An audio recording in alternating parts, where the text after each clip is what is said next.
You reach for your wallet at the cafe, then stop. The barista has already turned the screen towards you. One tap, a quiet beep, and that's it. No coins, no bills, no small moment of exchange, just a transaction that disappears as quickly as it happens. A worn $5 bill comes to mind. Faded ink, soft edges, a story folded and refolded through hundreds of hands, tucked into birthday cards, slipped under cafe saucers, hidden in winter coats.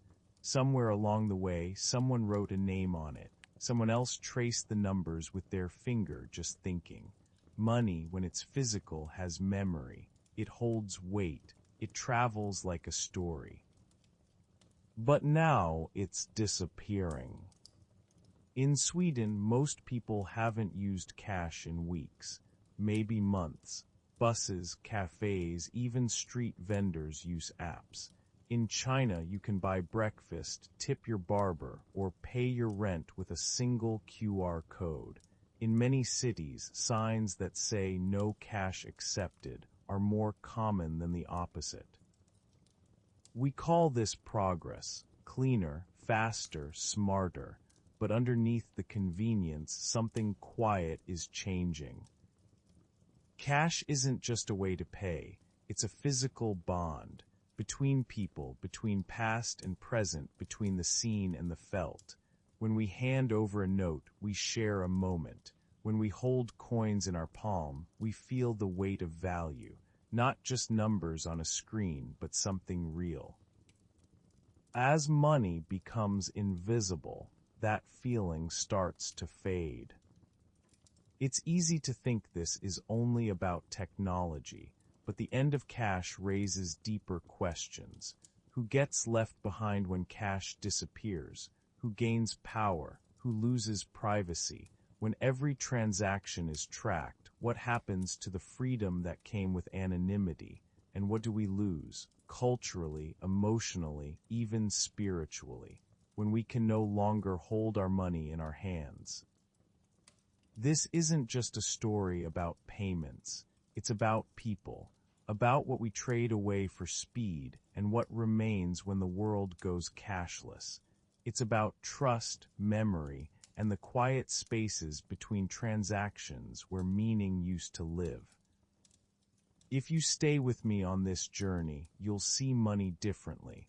Not as paper or pixels, but as a reflection of how we live, connect, and value one another.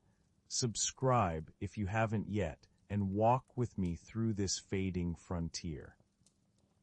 The end of cash isn't loud. It doesn't crash. It simply fades, like an old bill worn smooth by time. Chapter 1: Sweden's Silent Revolution.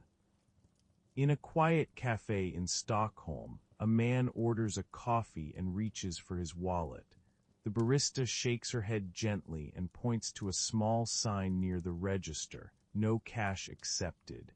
He taps his phone instead. No one reacts. No one is surprised. It's just normal, like checking the weather or unlocking a door. In Sweden, this is daily life. Most people here haven't touched paper money in weeks. Some can't even remember the last time they used a coin. In this country, cash didn't disappear in a single moment. It faded slowly and quietly, like snow melting at the end of winter. It's not just cafes, taxis, bakeries, even churches now prefer digital payment. By 2023, less than 8 of all transactions in Sweden were made in cash. A growing number of shops don't accept it at all. Even children pay for lunch with swipe cards or apps. What once would have felt futuristic is now just the way things are. But this shift didn't come from pressure. No one forced Sweden to go cashless. There was no law, no mandate, no national campaign. The change happened almost invisibly, through trust, culture, and quiet design. Sweden is often called the most cashless society in the world, But to understand how it got there, you have to understand something deeper. This is a country built on a high level of trust. People trust their banks. They trust their institutions. They trust that systems will work and that systems will protect them. In many ways, this trust became the foundation for a new kind of money. Swedes also embraced technology early. Long before most countries, they were using cards and online banking. When smartphones arrived, digital payment wasn't a disruption. It was a natural next step. And with apps like Swish developed in partnership with Sweden's major banks, people could send and receive money instantly, even for the smallest things. No fees, no friction, just a few taps. Culturally, Sweden values simplicity and efficiency. There's a word for it, lagom. Not too much, not too little, just enough.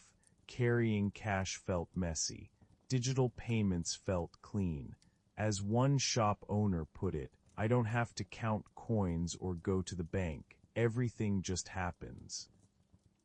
But this quiet revolution didn't come without tension. In rural parts of the country, older Swedes still prefer cash. Some feel left behind. Others feel uneasy about the idea that every transaction leaves a trail. What if your phone dies? What if the bank app crashes? What if the system stops working? These aren't just hypothetical worries. In 2017, a cyber attack hit Sweden's largest transport company. Ticket machines went down. People couldn't pay with cards. In moments like this, cash becomes more than just money. It becomes backup, a kind of insurance against the invisible risks of digital life. There's also the question of inclusion. Not everyone has a smartphone. Not everyone feels safe using one for money. For immigrants, the elderly, people with disabilities, and those living off the grid, cash still offers something simple and universal, a way to be part of the economy without needing a login or a bank account. The Swedish government recognized this. In 2021, the central bank passed a law requiring major banks to provide cash services across the country. It was a quiet signal. We may be moving forward, but we won't forget the people who need to hold on to the past, at least for a little while longer. Yet even with this balancing act, the trend is clear. Sweden is moving toward a future where cash is a memory, a relic of another time, and other countries are watching closely. They see the convenience, they see the lower crime rates. No cash means fewer robberies. They see the reduced costs for businesses. No armored trucks, no counting errors, no need to store bills in safes. But they also see the risks, loss of privacy, dependence on networks, the subtle shift of power away from the individual and toward the institution. What makes Sweden different is how softly the change arrived. It wasn't forced. It didn't shout. It whispered. One day, a child was given pocket money not in coins, but through an app. One day, a street musician added a QR code to his guitar case. One day, a farmer's market posted a sign, "Swish only, please." And then slowly, cash was no longer needed. There's something almost poetic about it. A country that trusts so deeply, moving into a future where money doesn't need to be seen to be real, where the economy hums quietly beneath the surface, smooth and fast and clean. But the silence has weight. In Sweden, you can still find an old coin in the back of a drawer. You can still see the ghost of cash in stories, in songs, in language. But every year it slips further from daily life. Children grow up tapping and swiping. Their hands may never learn the feel of a crumpled bill. Their pockets may never jingle with spare change. In many ways, Sweden is a glimpse of what's coming for the rest of us, a quiet preview, a living question. When cash disappears, not in anger, not in panic, but in comfort and calm, what do we lose? What do we gain? And what kind of world are we entering, where the money still moves, but can no longer be touched? The answers are still unfolding, but the path is already being walked, quietly like snow underfoot. Let me know when you're ready for Chapter 2, or if you'd like any edits or additions to this chapter. Chapter 2: The Shape of Trust. A child walks to the corner store with a crumpled bill in hand. The clerk takes the money, hands over a loaf of bread, and gives back change. It's a small moment, barely noticed, but it holds something deep, something simple and solid. Both the child and the clerk can see the exchange. They can feel it. It is physical. It is real. Trust in this form lives in the hands. But when cash fades and is replaced by screens and signals, the way we trust changes too. Not all at once and not always consciously, but in a quiet, steady shift beneath our feet. In the world of digital money, we no longer exchange things we can touch. Instead, we believe in balances displayed on screens, in silent processes running in the background. When we tap a phone or swipe a card, the transaction is not between two people, but between networks. Banks, processors, apps, servers. Money moves invisibly, and we accept that it has moved only because a message appears. Payment approved. We don't see the path it took. We don't know exactly how it got there. But we trust that it did. We have to. Trust, once grounded in touch and presence, is now placed in code, in systems, in clouds of data we'll never access or understand. In countries like Sweden, this shift has been smooth, even natural. Institutions are strong. Corruption is low. People have high confidence in banks, in government, in each other.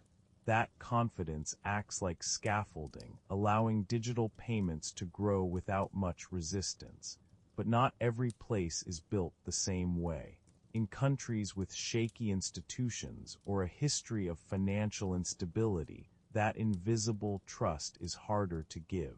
People remember bank failures. They remember inflation wiping out their savings. They remember standing in line for hours, only to be told their money wasn't there. In those places, cash isn't just money. It's protection. It's a wall between you and the system that might fail you. Greece, during its 2015 debt crisis, became a sudden classroom in how fragile digital money can be. Banks closed their doors. Withdrawals were limited. Electronic payments stalled. The economy slowed not because money had run out, but because access to it had.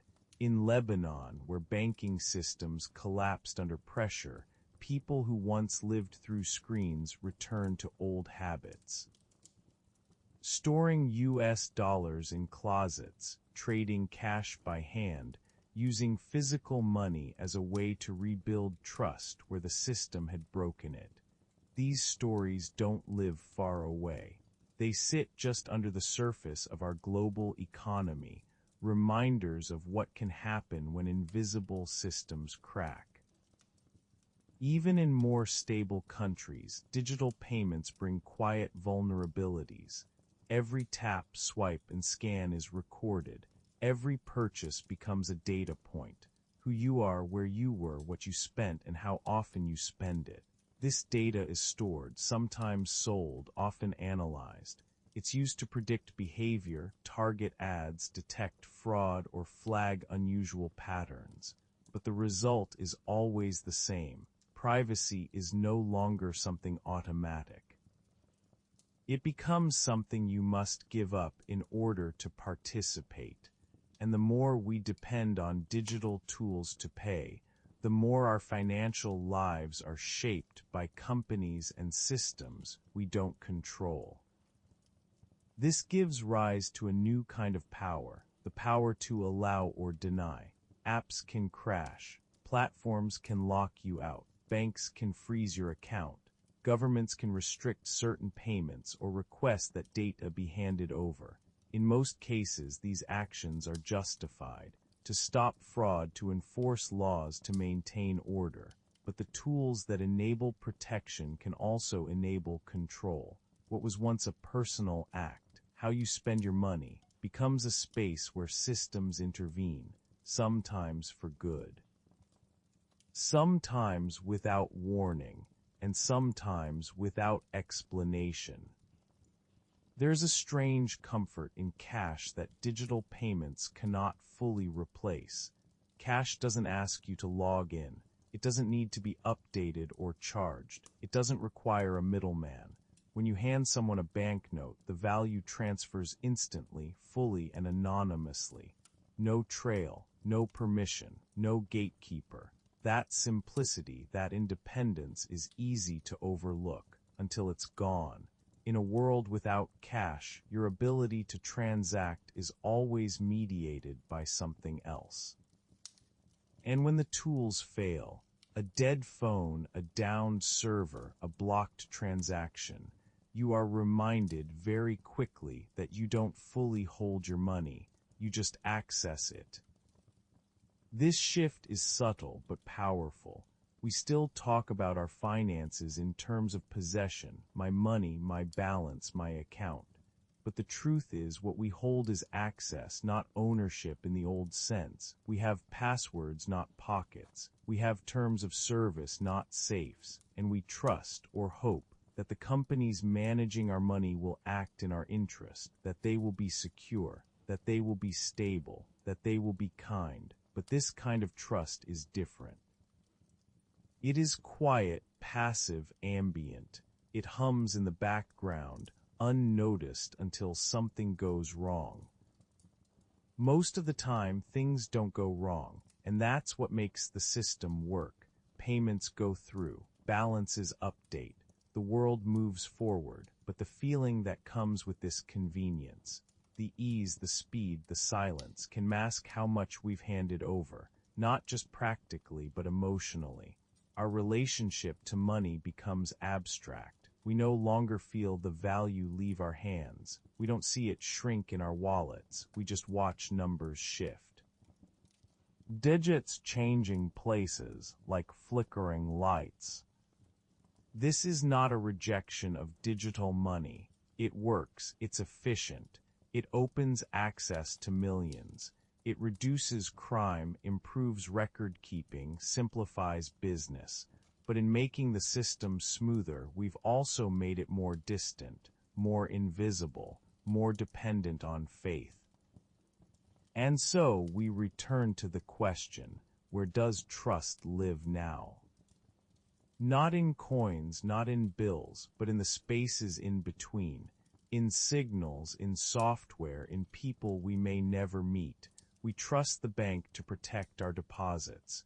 We trust the app to display the right number. We trust the system not to vanish when we need it most. It's a modern kind of faith, held not in rituals but in routines. It works until it doesn't, and when it doesn't, we remember how much we were counting on something we couldn't see. Trust is still there, but its shape has changed, and with it, so has our experience of what it means to hold, or lose, the value of a simple exchange. Chapter 3: A wallet is a map. Open an old wallet, not a digital one, but a real one, the kind made of leather or cloth, worn smooth at the edges, stitched tight from years of use. Inside, you'll find more than money. There might be faded receipts, movie ticket stubs, a folded note from a friend, a photo curled at the corners, a punch card from a coffee shop you used to visit, a coin from a country you barely remember traveling to, maybe even something you forgot was there. A lucky charm, a shopping list, a single button. None of it necessary, all of it telling a story. A wallet used to be a kind of map, not just of where you were going, but where you'd been. It held the detritus of daily life, the paper trail of your existence. It was part journal, part toolbox, part archive. And among those things, yes, there was money. Folded bills, stacked coins, sometimes arranged by value, sometimes crumpled and mixed together like pieces of a puzzle. It was messy. It was personal. It was yours. Now, for more and more people, that map has gone blank.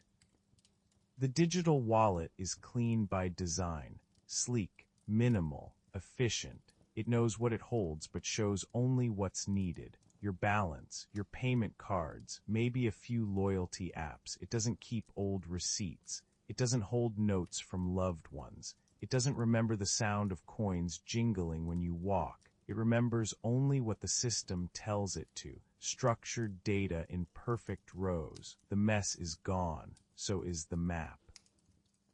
There is something beautiful about the simplicity, but simplicity can also feel cold. In cleaning up the physical mess, we lose the emotional weight. A digital wallet doesn't age. It doesn't wrinkle. It doesn't soften with use. It doesn't tell the story of the hands that held it. It doesn't carry your life the way the old one did. The transition isn't just about how we pay. It's about how we remember. When money was physical, it anchored memories. You remember the first large bill you ever held. You remember the feel of coins in your pocket as a child. You remember counting out exact change with your parents or saving a few bills in a secret spot. Physical money left behind emotional markers. Digital money, in contrast, moves in silence. It vanishes from your balance, but not from your memory. And yet somehow it's harder to place. You know you spent it, but you don't feel where it went. This is one of the strange paradoxes of digital finance. We know more than ever about our spending. Every transaction is recorded, time-stamped, categorized, yet we often feel less. The emotional register is quieter. There's no moment of parting, no weight leaving your hand. You tap and it's done. The map doesn't fill with ink. It just updates silently in the cloud. The old wallet also connected you to others. When someone paid you back in cash, it passed hand to hand. A gesture, a word of thanks, a human exchange. Now repayment might arrive as a push notification. No words, just confirmation. The action is faster, more efficient, but the connection is thinner. The shared moment is replaced by a silent ping.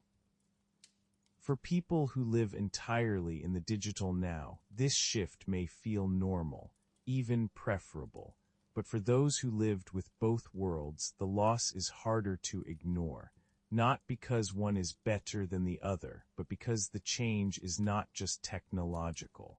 It's emotional. It changes how we hold value, how we track time, how we remember moments that mattered. And yet we don't resist. We adapt. Slowly, wallets empty. Coins disappear from pockets. Receipts fade and aren't replaced. The phone becomes the only thing we carry. And with that change, something else happens. Our lives become more legible to systems and less legible to ourselves.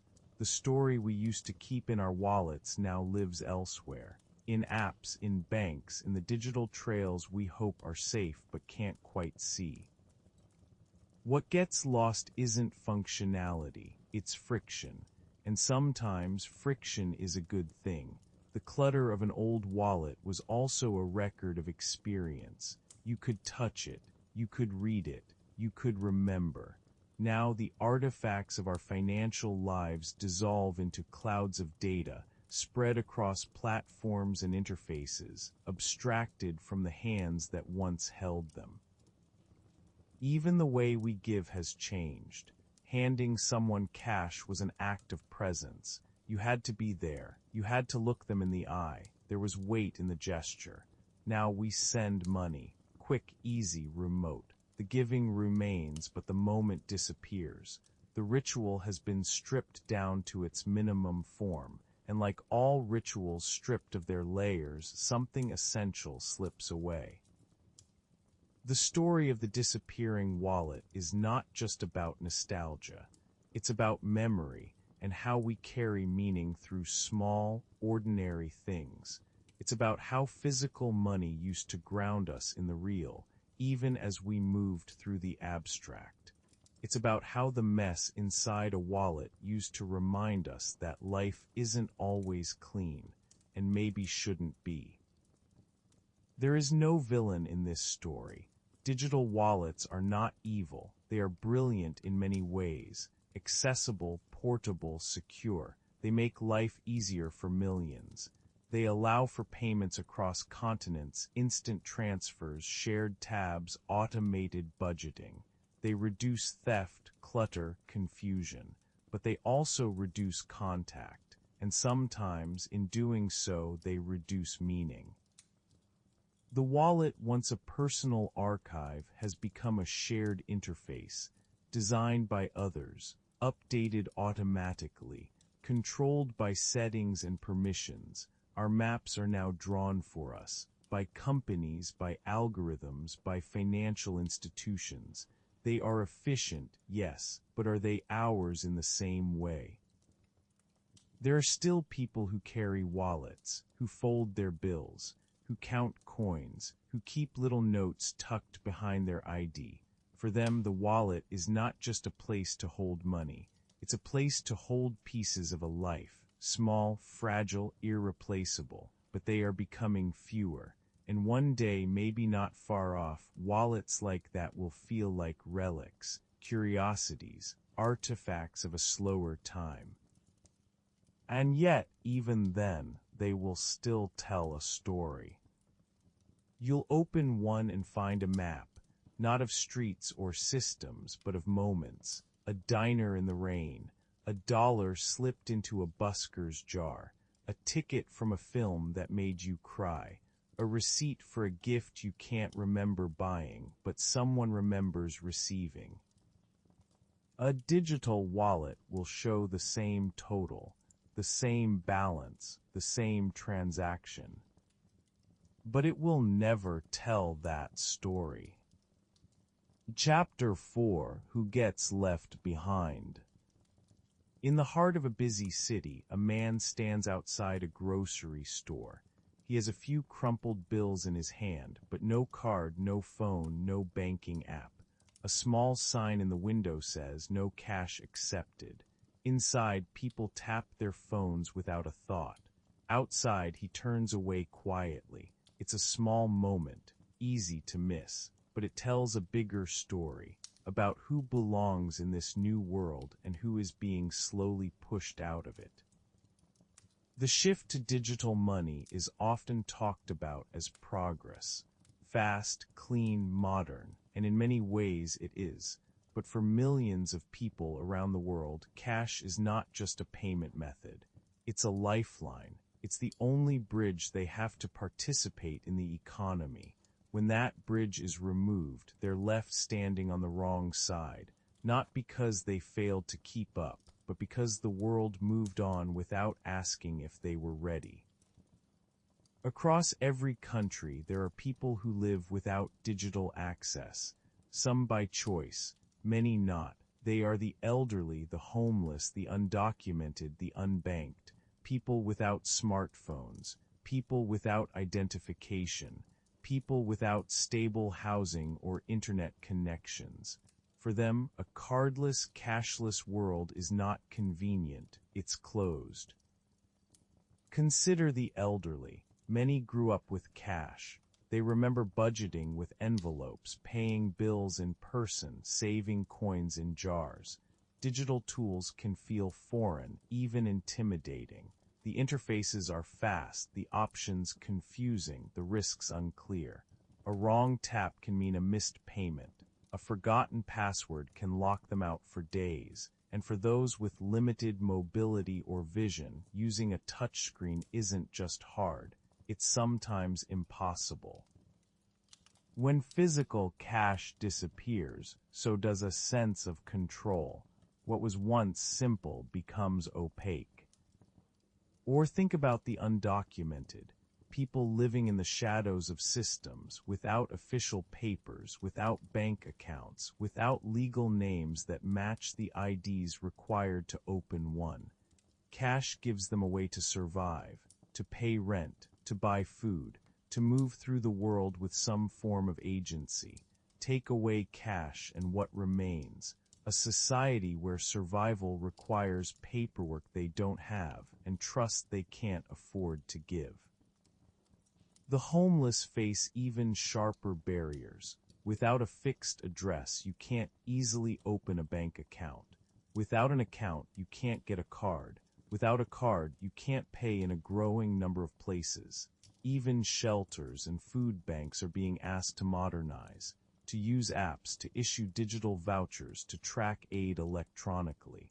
But what happens to the person who only has what's in their pocket? What happens when a meal or a ride or a bed is one tap away, and you have nothing to tap with? This is the human cost of a cashless society, exclusion by design, not because anyone set out to deny access, but because convenience often favors the already connected. And as more places stop accepting cash, the spaces left for the disconnected shrink. Even in wealthier parts of the world, this gap is growing. In the United States, roughly 5.9 million households are unbanked, meaning they have no checking or savings account. Millions more are underbanked, relying on prepaid cards, payday lenders, or check cashing services that charge high fees just to access basic financial tools. For these people, cash is not just preference, it's necessity. It's the only option that doesn't come with terms, requirements, or hidden penalties. Digital systems are built with rules. They decide who qualifies, who gets in, who gets flagged. Cash doesn't care who you are. It doesn't ask questions. It doesn't need to know your name. That openness makes it vulnerable to misuse. Yes, but it also makes it fair in ways the digital world struggles to match. In a cashless society, your ability to function is no longer based on what you hold, but on who you are, what you have, and whether you meet the conditions someone else set. There's also the matter of geography. In big cities, digital tools are everywhere, but in rural areas they're not. There are places with no reliable internet, places where banks have closed their branches, places where mobile coverage is spotty or non-existent. In these areas, cash still plays a central role. It's not a relic, it's infrastructure. And when governments or businesses move to eliminate cash without offering real alternatives, they aren't pushing people forward, they're pushing them out. The irony is that digital money was supposed to expand inclusion, and in many ways it has. Mobile banking has reached millions who were once unbanked. Fintech has opened doors for people far from traditional financial centers. But the path forward has been uneven. The tools that promise freedom can also deepen division, depending on how they're built, who they serve, and who they ignore. This isn't a call to go backward. Technology can do enormous good, but progress without empathy becomes a form of blindness. When systems evolve without accounting for the people they leave behind, they create not just gaps, but chasms. The question isn't whether digital money is better or worse than cash. The question is who gets to choose, and who no longer can. A future where cash is gone may work well for the connected, the mobile, the literate, the documented, but for everyone else it could mean something very different. Not just a change in payment method, but a quiet erasure, a loss of access, a deeper form of economic silence. And what makes this silence dangerous is how easily it's overlooked. The unbanked don't appear in transaction data. The homeless don't leave digital footprints. The elderly who stop buying online aren't studied. When cash disappears, so do the people who depend on it, not in life but in visibility. They become harder to count, harder to reach, easier to forget. A cashless world may feel seamless, but seamless doesn't always mean inclusive. Sometimes the seams are where people hold on. Not everyone wants to live through a screen. Not everyone can. And if we're not careful, the end of cash won't just be a story about money. It will be a story about belonging, about who gets to exist fully in the systems we build, and who is left waiting outside the store.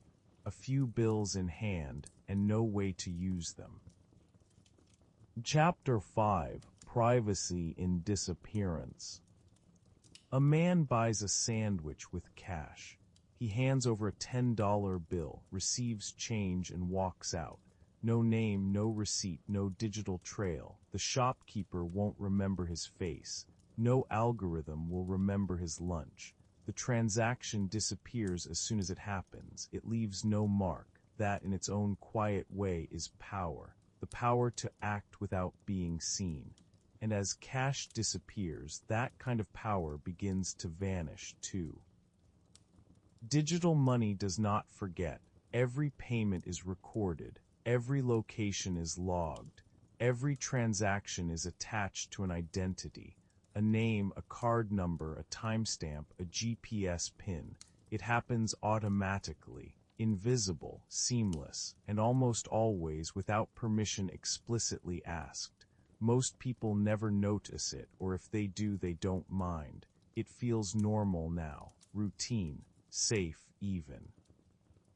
But beneath that routine lies a shift far deeper than most of us realize.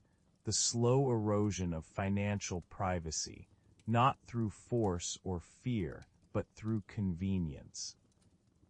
There was a time when privacy was just part of life. You paid your rent in cash, no record. You bought a gift in a store and no one knew who it was for. You made donations anonymously. You had space. Not to hide, but to choose what you shared and when. That space is shrinking. In its place is a world of systems designed to track, store, and predict. A world where every dollar spent is a piece of data, and every piece of data has value, not to you, but to someone else. This isn't always sinister. Data helps prevent fraud. It helps apps learn your habits. It makes services more personalized. But personalization has a cost, and that cost is exposure. Your purchases say more than you think. They reveal where you go, who you're with, what you care about, how you move through the world. Over time, those patterns form a portrait, one more detailed than any diary. And that portrait doesn't stay locked away. It can be sold, shared, analyzed, used to target you, profile you, judge you, maybe even punish you. What makes this so powerful is how invisible it is. You don't feel tracked. You don't see the hand behind the screen. You just see a cleaner interface, a smoother experience. What you don't see is how that experience was built on layers of observation. In the past, surveillance was physical. Now it's digital, ambient, quiet, constant. And in a cashless world, it becomes nearly impossible to escape. Even small acts carry new meaning. Buying a book, visiting a clinic, supporting a cause, all these things used to be private by default. Now they leave traces, and in the wrong hands, those traces can become tools of control. This is already visible in parts of the world. In some countries, digital payments are tied directly to social scoring systems. What you spend can affect your credit, your mobility, your access to services. What once felt like personal choice becomes monitored behavior. In more liberal societies, the threat feels more subtle, less about punishment, more about prediction. Ads that follow you, offers that change based on what the system thinks you can afford, prices that shift depending on your profile. These are not headlines, they are background noise, but they change the shape of everyday life in ways that are hard to measure and harder to resist. The deeper risk is not just loss of privacy, it's loss of agency. When systems know everything, they begin to decide things for you, what you see, what you're offered, what you can do. And the more those decisions feel automatic, the less you notice that you're no longer in control. Privacy was never just about secrecy. It was about autonomy, the ability to move through the world on your own terms, to make choices without being watched, to live without explanation. Cash, in its quiet way, protected that autonomy. It was imperfect, yes. It could be lost, stolen, counterfeited, but it was also free of strings. It didn't ask who you were. It didn't need a password. It didn't care about your history. It just worked. And when you used it, no one followed. In a digital economy, the default is reversed. Privacy isn't built in. It has to be fought for, opted into, defended, and most people don't have the time, tools, or awareness to do that. They accept the trade-off without thinking, give up a little privacy in exchange for speed, give up a little more for convenience, and slowly the space where we could once just be, unmeasured, unrecorded, disappears. This isn't just about individuals, it's about power. When everything is tracked, those who own the data hold the leverage. They know what we want before we do. They know what we fear, what we crave, what we'll click on. They can shape markets, influence elections, reinforce inequality, not through conspiracy, just through scale. Data becomes capital, and privacy becomes a luxury. Something you can only afford if you're willing to disconnect, to step outside the system, to say no in a world where yes is so much easier. For most people, saying no isn't an option. Life runs through the system. Jobs, services, social life, healthcare, travel, all of it linked to platforms that remember everything. Opting out means opting out of participation, and so we stay, we adapt, we accept. But some still resist in small ways. A farmer's market that accepts only cash, a barber who keeps a tin under the counter, a person who chooses to pay in bills even when a card would be faster. These moments aren't nostalgic, they're deliberate. They are reminders that privacy has value, not because we have something to hide, but because we have something to protect. There is still room to rethink the system. There are ways to design digital tools that respect privacy, ways to build anonymity back in, but that will take effort and awareness. It means asking not just how easy something is, but what it costs in return. It means remembering that speed isn't always neutral, and that what disappears in silence can still matter deeply. Privacy doesn't vanish all at once. It fades gently behind better design and smoother buttons. It slips away in moments we don't notice. And by the time we realize it's gone, the habits have already formed. The systems have already learned. The trail is already written. Cash never promised security, but it did offer something the digital world struggles to give: the chance to exist in your own space, on your own terms, without having to leave a trace. And now that it's disappearing, we have to ask, in this new economy of constant visibility, how much of ourselves are we giving away? And will we even notice what's missing once it's gone? Chapter 6: The Sound of Money. There's a sound to money that once echoed through everyday life, the metallic clink of coins dropped into a jar, the soft crackle of bills being unfolded, the rattle of a cash register drawer sliding open then snapping shut, a handful of change passed across a counter. The counting, the clicking, the weight, these were not just noises, they were signals, signals that something was happening, a moment of exchange, a moment of meaning. Today, those sounds are vanishing. Stand in a modern coffee shop and listen. You'll hear the whir of an espresso machine, the hum of conversation, maybe the chime of a phone, but you won't hear coins dropping or bills exchanging hands. Payments now happen in silence. A tap, a ding, a subtle vibration in the pocket. The sound of money has been replaced by notifications. Quiet, instant, polished. The transaction completes and no one looks up. For most, this silence feels like progress, a smoother experience, a cleaner flow, but something else disappears with the sound, a sense of participation. When money made noise, you knew you were spending. You felt it in your fingers, you heard it leave.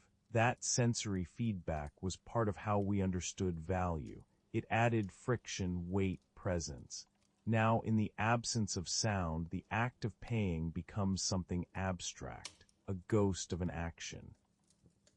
Physical money taught us things without speaking. A child who drops coins into a piggy bank learns that saving is not just an idea, but a process. A teenager who counts bills from a part-time job learns what their time is worth. A cashier, fingers smudged with ink from a till, learns how money moves through a day. Who has it, who doesn't, how quickly it goes. These lessons are tactile, repetitive, grounding. In a digital world, we may still teach the concepts, but the texture is gone. Sound was part of that texture. It helped us mark the edges of our actions.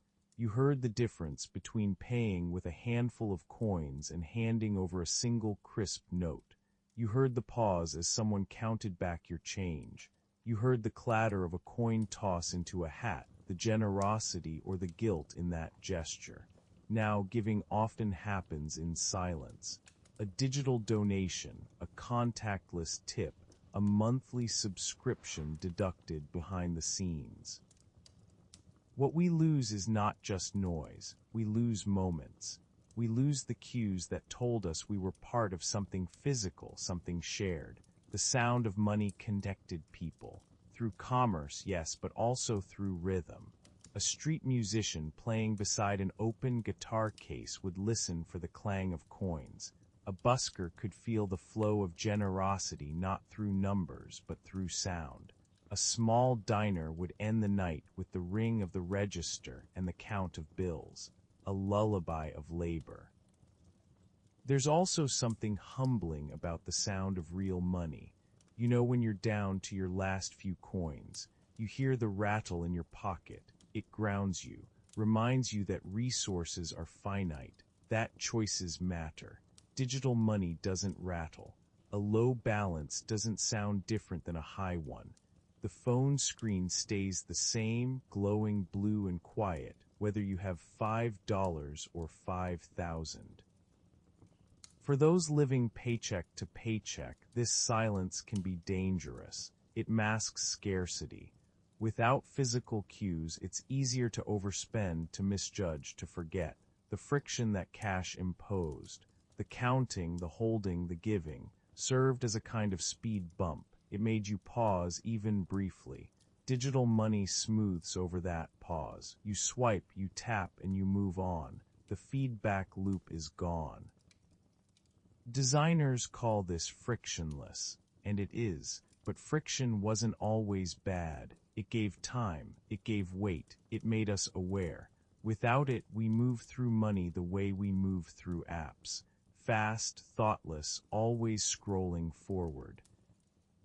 And yet we still need to feel things. We still crave signals. That's why so many digital platforms try to mimic the real. Card swipe sounds in payment apps, coin drop animations in mobile games, digital wallets that imitate leather. These are not features. They are echoes, designed to comfort us, to give us the illusion of touch, of texture, of sound, without the thing itself.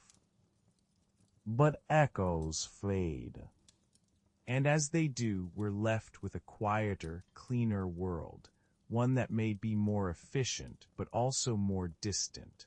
A world where the exchange of value no longer feels like an exchange at all, just movement, just light on a screen. Of course, not everyone misses the sound. For many, silence is a relief.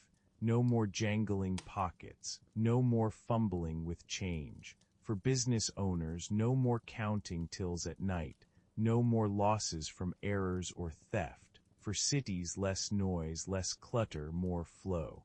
The benefits are real, but so is the cost, even if it's hard to measure. Culture, after all, is built from small things, from repetition, from the way we mark moments, from the sounds we grow up with, a coin tossed into a fountain, a piggy bank breaking on a birthday, a cash gift slipped into a hand folded quietly between fingers. These are not just transactions, they are memories, rituals, signals of care, of luck, of freedom. They make value visible, audible, tangible.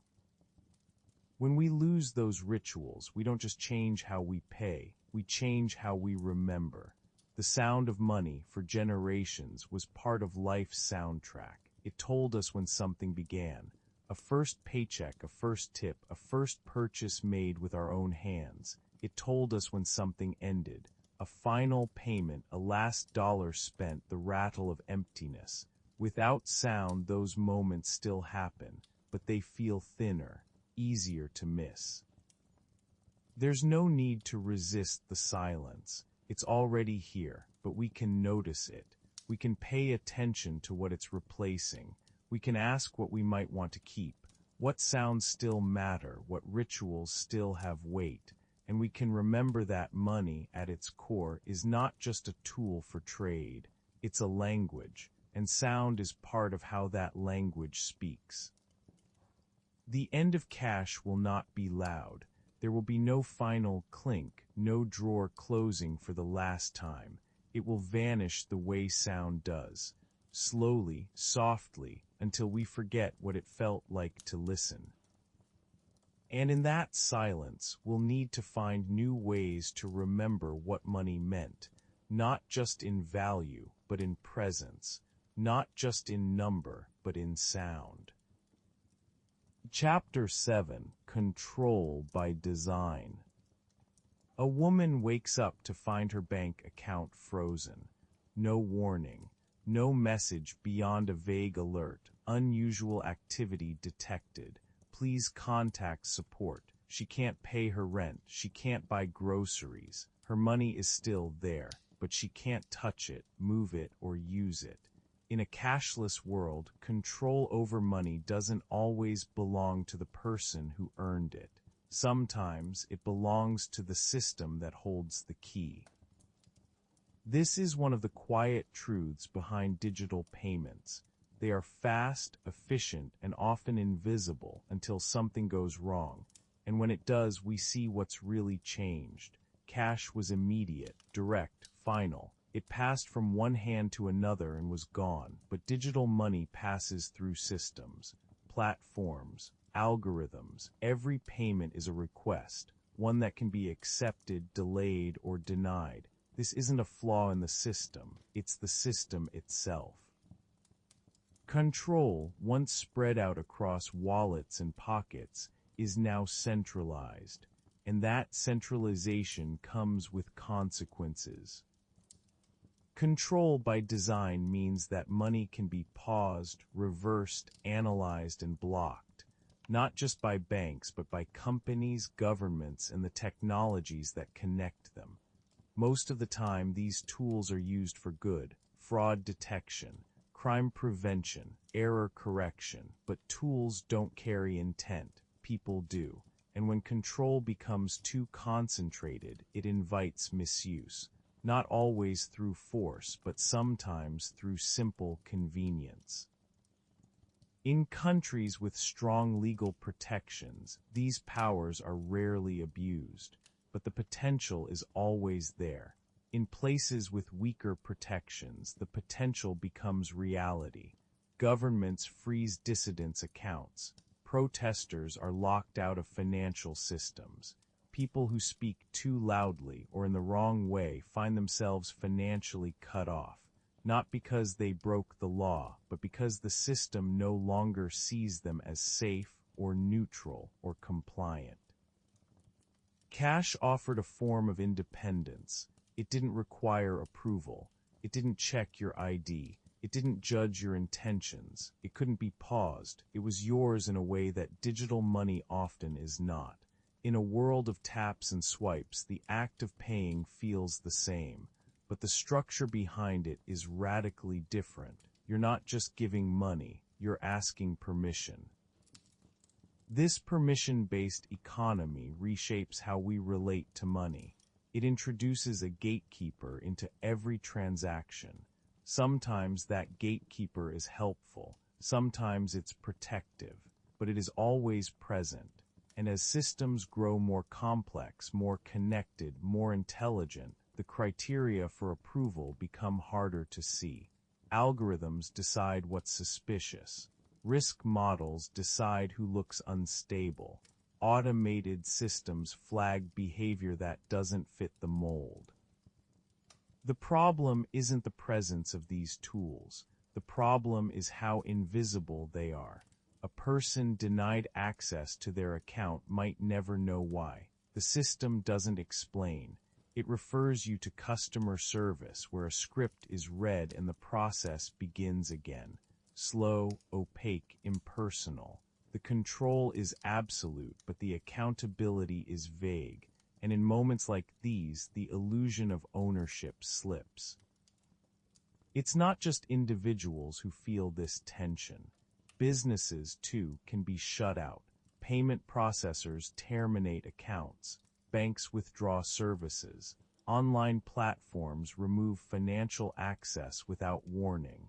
In a world where commerce is digital, these acts are more than inconveniences. They are existential threats. A small shop that loses access to its payment gateway may close within days. A creator locked out of their donation platform may disappear overnight. The power to cut someone off financially is quiet but devastating, and increasingly automated. Some of this is the price of progress. Digital money needs rules. It needs safety. It needs filters to catch fraud and abuse. But as those rules expand, they begin to shape not just what is safe, but what is allowed, what's acceptable, what's normal. And when systems define normal, deviation becomes danger, even when it's harmless. Design plays a role in this. Interfaces don't just reflect rules, they enforce them. A button you can't click, a form you can't submit, a payment that fails without reason. The design of financial tools shapes behavior, gently but firmly. It nudges us toward certain choices. It limits others. It filters reality into what the system understands and what it doesn't. And when cash disappears, we have fewer ways to step outside those limits. We become fluent in the language of the system because we have to be. We learn to speak in codes and logins. We know how to reset a password, how to verify a transaction, how to prove we are who we say we are. We adapt to rules we didn't write, enforced by tools we can't see. And in doing so, we give up something. Not freedom in the loud, dramatic sense, but in the quiet sense of autonomy. The ability to act without asking. For most, these trade-offs are worth it. The system works. It makes life smoother. It filters out the noise. but the edge cases, the glitches, the flags, the frozen accounts, remind us that we've built our financial lives on platforms designed for stability, not flexibility. When they work, they're invisible. When they fail, they're absolute. There are movements trying to push back: privacy-focused cryptocurrencies, decentralized platforms, digital cash prototypes that aim to offer the same anonymity and freedom as physical money, but they remain on the fringes, limited by complexity, regulation, or lack of trust. Most people don't want to fight the system. They just want it to work, and as long as it does, the idea of control stays quiet. But it's worth remembering, control isn't always taken.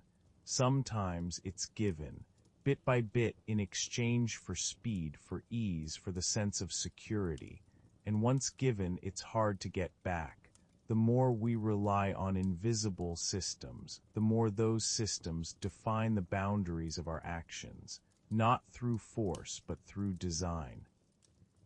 This isn't about paranoia, it's about balance, about awareness, about remembering that systems serve people, not the other way around.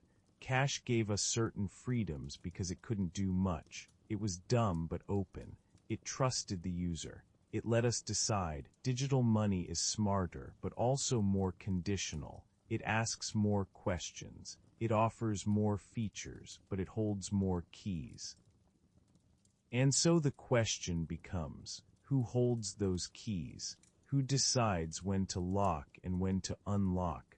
Who has the power to interrupt and who has the power to override?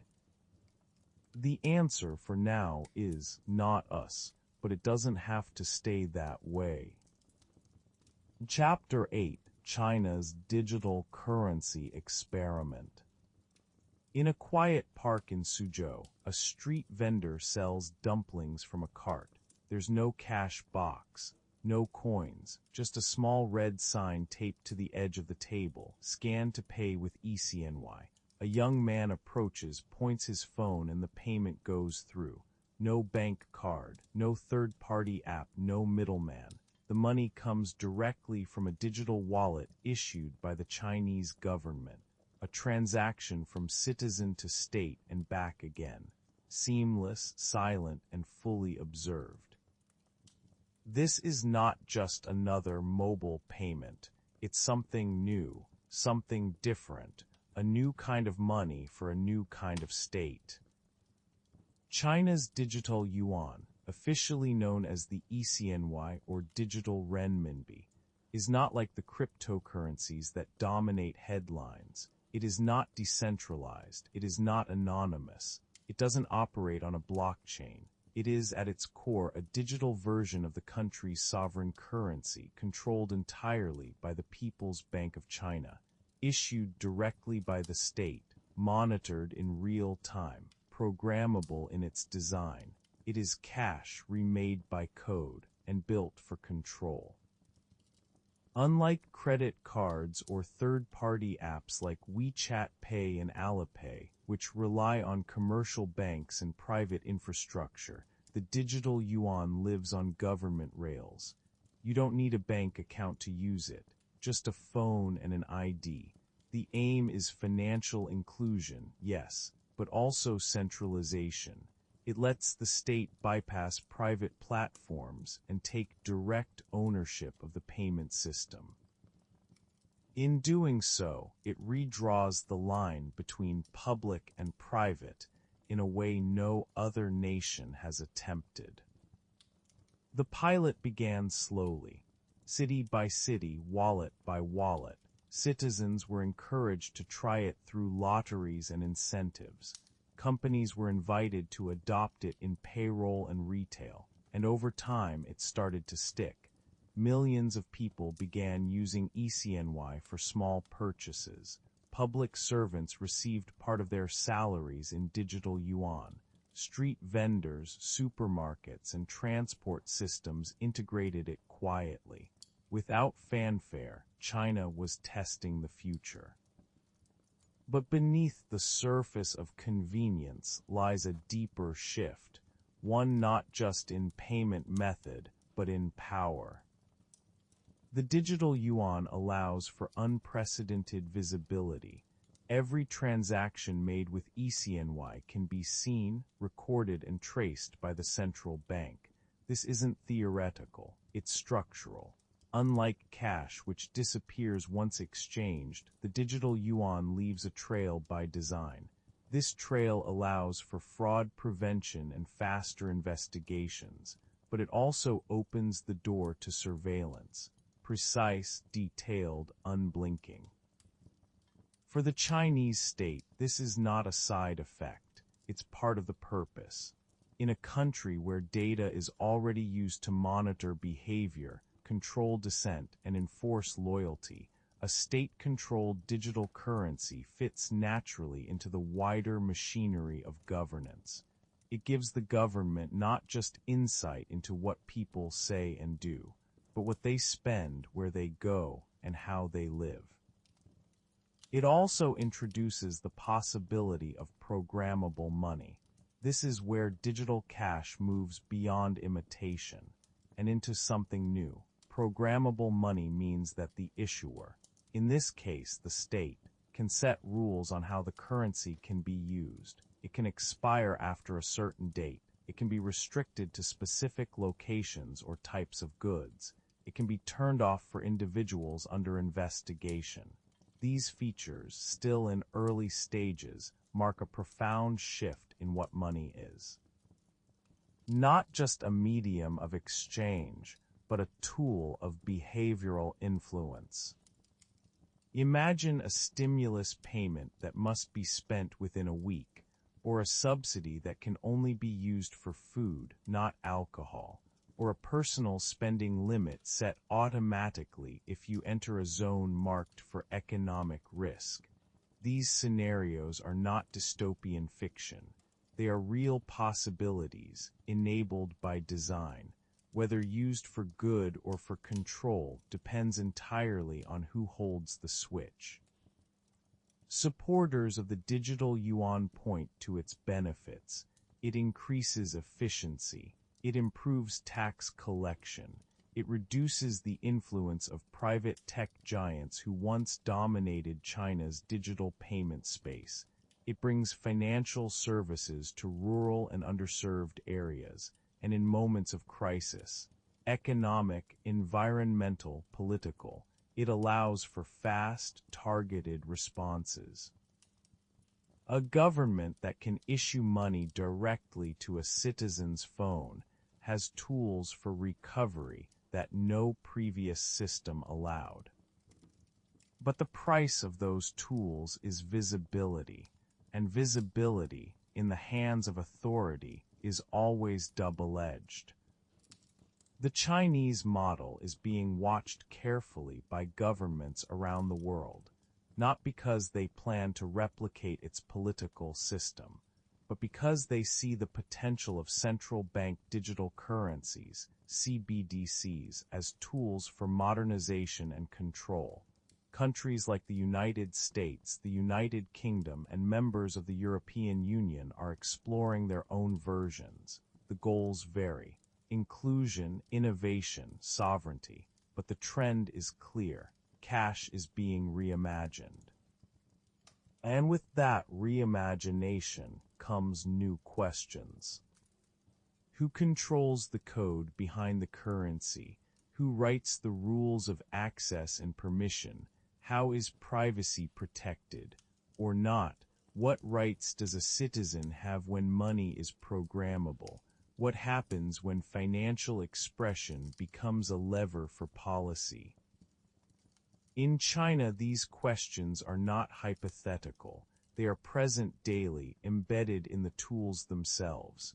For the average user, the difference is small. The dumpling vendor gets paid. The customer eats.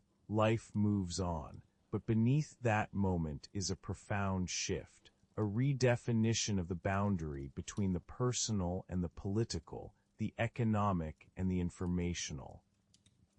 This is the heart of China's experiment, not just making money digital, but making it governable. That idea will appeal to many states. In a world of economic volatility, cybercrime, and rapid technological change, a digital currency that can be tracked, guided, and managed offers stability. It offers safety. It offers control. But it also demands trust. Trust that the system will be used wisely. Trust that the rules will be fair. Trust that the features built for security won't be turned toward repression. And trust is fragile, especially when power becomes centralized. For now, the digital yuan remains limited in scope. It coexists with cash, cards, and commercial apps, but its quiet rise offers a glimpse of what happens when a government becomes the platform, when the state is not just the regulator, but the processor, the issuer, and the observer. In the end, China's digital currency experiment is not just about technology. It's about power, about visibility, about the future of money in a world where the physical disappears and the programmable begins. And as that world takes shape, one pilot, one wallet, one scan at a time, we are left with a quiet question. When money no longer needs to be free to function, what do we lose by making it obedient? And who, in the end, gets to decide? Chapter 9: Crisis Without Cash.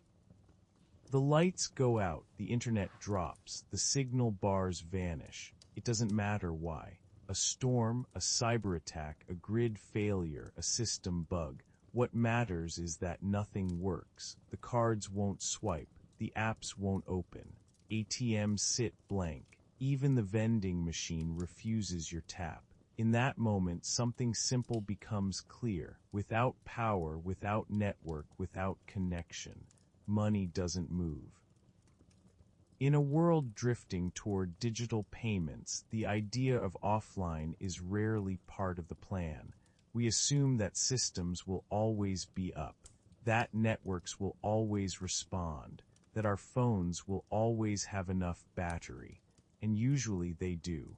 But when they don't, when the link is broken, even for a day, the true cost of a cashless society is exposed. Cash, for all its imperfections, doesn't need a signal. It doesn't care if the grid is down or the server is frozen. It still works in the dark. In times of crisis, that reliability becomes more than convenience. It becomes survival. There are stories everywhere. After Hurricane Maria hit Puerto Rico in 2017, vast parts of the island lost power for months. With no electricity, credit card machines were useless. ATMs ran dry, but people still needed food, water, gasoline. Those with cash could buy, those without were stuck. In moments like that, a wallet full of banknotes becomes more useful than any app. The currency of the crisis isn't digital, it's tangible. A similar pattern unfolded across Texas in 2021 when a massive winter storm brought the power grid to its knees. Internet was spotty. Payment systems crashed. People couldn't pay for groceries or fuel, even when supplies were available. The economy didn't fail because money vanished. It failed because the systems that moved it stopped responding. These are not just rare disasters. They are reminders of something easy to forget in a world built on invisible layers. That infrastructure is fragile. That the systems we trust to handle money are still physical things. Cables, servers, towers, routers, batteries. And when they fall, so does our access to value. In a fully cashless economy, this fragility becomes a weakness. There is no fallback, no offline mode, no drawer of emergency bills. When everything depends on connection, disconnection becomes danger. Some argue that this is solvable, and maybe it is. Digital systems can be made more resilient. Phones can store value locally. Backup power can keep systems running. But these fixes are complex, uneven, and often depend on the same infrastructure they aim to protect. And none of them replicate what cash already does: work anywhere, anytime, without permission. Beyond disasters, there are quieter forms of disruption, less dramatic but just as disruptive. A software update that locks out your banking app, a flagged transaction that freezes your account, a technical glitch that misplaces your balance, a new system rollout that removes access without warning. When you rely on systems you don't control, you accept their failures as part of the deal. And in times of stress, war, political unrest, mass migration, the need for dependable, neutral value only grows. For refugees, cash is often the only thing that crosses borders. Cards can be declined, apps can be region-locked, IDs may be missing or invalid, but a physical bill, even crumpled and dirty, can mean shelter, food, transport. It has no language, no password, no expiration. In Ukraine, during the early weeks of the 2022 invasion, digital systems came under pressure. Some banks were inaccessible, some ATMs emptied. In cities where power held, card payments continued. But in the chaos of displacement, many relied on cash. US dollars, euros, local currency, whatever could be carried and exchanged.